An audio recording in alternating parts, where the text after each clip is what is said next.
Ana Payg'ambarimiz sollallohu alayhi vasallamning hayotlik vaqtlarida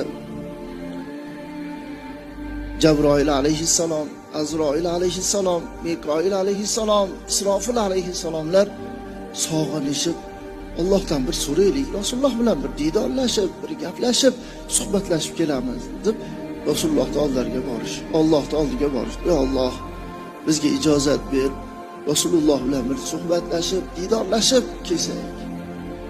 Alloh aytgan ekan, quruq qo'l bilan borgani uyatmaysizlar. Ular aytgan ekanlar, yo Alloh, har birimizni o'zimizga yarasha sovg'amiz bor. Mayli bo'lmasa bo'lsin.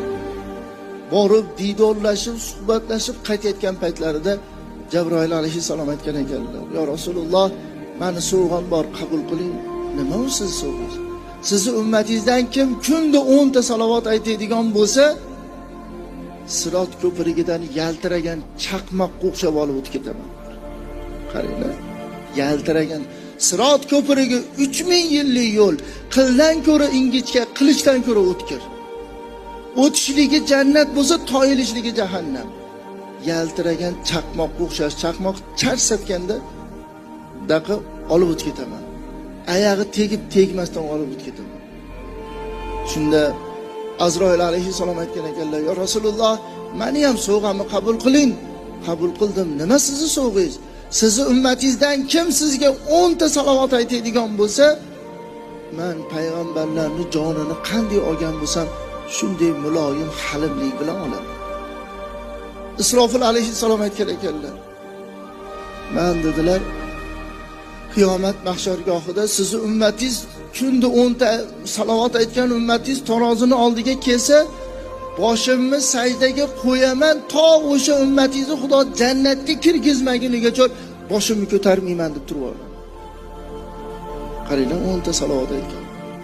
Mikoil alayhissalom aytdilar, yo Rasululloh, meni ham sovg'amni qabul qiling. Qabul qildim. Nima sizni sovg'ingiz deganlarida, sizni ummatingizdan kim kunda 10 ta salovat aytadigan bo'lsa, qiyomat mahshargohida turilgan mahalda chanqayotgan paytda jannatdan suv olib chiqib uni chanqog'ini qondiraman. Endi o'ylab ko'ring, u mahshargoh bunaqa dasturxonda atrofida, bunaqa chiroyli liboslarni kiyib, bunaqa soyabonni tagida o'tirilmaydi. Yalang'och bo'linadi. Inson oldidagi insonni kamoli ko'pligidan va o'zini bilan o'zi ovora bo'lganligidan erkak va ayolligini bilishlik tugul rangini ham ajrata olmaydigan joyda miya choy qaynagandek qaynab